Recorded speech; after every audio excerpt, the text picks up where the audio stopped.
Баршаңызға қайырлы күн.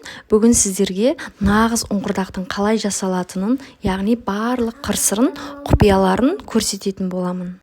Алдымен қамыр илеп аламыз, яғни қамырымыз қатты жұмсақ немесе қатты болмау керек, яғни орташа қаттылықта болу керек. Егер де қамырым бір-біріне жабысып езіліп кетеді десеңіз, онда жұмыртқа қосып илеуіңізге болады. Негізі нағыз ұңғырдақтың рецептісінің нанына жұмыртқа қоспайды.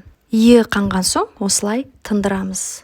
Енді салмасын дайындаймыз. Қазанға май құйып, пияз саламыз. Майы өте көп болып кетпесін. Мен кішкене қызыл өң беру үшін кішкене қызанақ қостым. Негізі нағыз ұңғырдақтың рецептісіне көкөніс қосылмайды. 50% ет, 50% кеспе болу керек. Бірақ қаласаңыз дәм беру үшін басқа да сәбіз, картоп сияқты көкөністерді қосуыңызға болады. Ұңғырдақ негізі жылқының етінен өте дәмді болады. Қамырымыз әбден тынғаннан кейін екіге бөліп, орташа жұқалықта жаямыз. Қатты жұқартып жібермеңіз.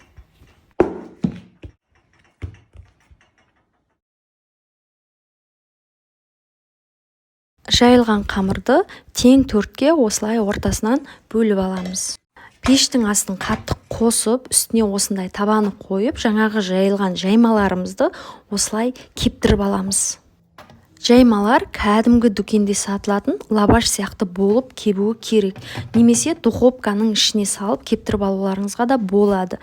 Сонымен қатар кәдімгі тамақ пісіретін табаға да астын ешқандай майламайсыздар, осылай кептіріп аласыздар. Міне осылай лаваш сияқты болып шығады, яғни қатты болып, қытырлақ болып кетпеуі керек. Осылай кептіргенде, яғни біздің жаймамыз шала пісіп шығады деген сөз.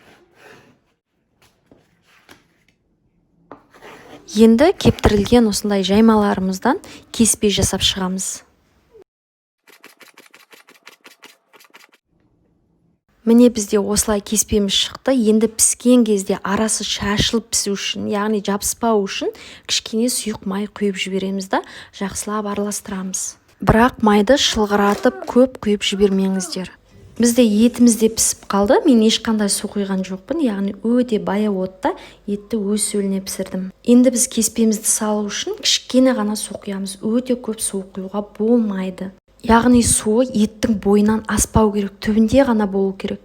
Оттың асты қатты қыза бастаған кезде, яғни етіміз қайнай бастағанда лапшамызды саламыз. Егер де еттің суы көп болып кететін болса, онда суы су алмай, қамырыңыз бір-біріне жабысып, яғни езіліп кететін болады. Кеспемізді алдында кептіргенде ол уже шала пісіп шықты деген сөз. Сондықтан біз буда көп ұстамаймыз. 5 минуттың ішінде су суалып, асты шыжылдай бастайды. Яғни 5 минуттың ішінде кеспе толық пісіп шығады. Кеспені салғаннан кейін бетін бірден жабамыз, яғни ол қатты қайнағандықтан қамыр суды өзіне сіңіріп алады. Су суала бастаған кезде асты шыжылдай бастайды. Міне суы тартылып, асты өзі шыжылдай бастады. Яғни асты шыжылдағаннан кейін көп ұстап қоймаңыздар, себебі ол күйіп кетеді. Піскеннен кейін бірден бетін ашып, қақпағымен осылай желпіп, оттың астын өшіреміз. Үлкен қалақшамен осылай жақсылап кеспемен етті араластырып шығамыз. Міне біздің осымен ұңғырдағымыз дайын. Міндетті түрде жасап көріңіздер. Бұл негізі Моңғолия қазақтарының тамағы. Өте дәмді әрі өте тойымды болып шығады.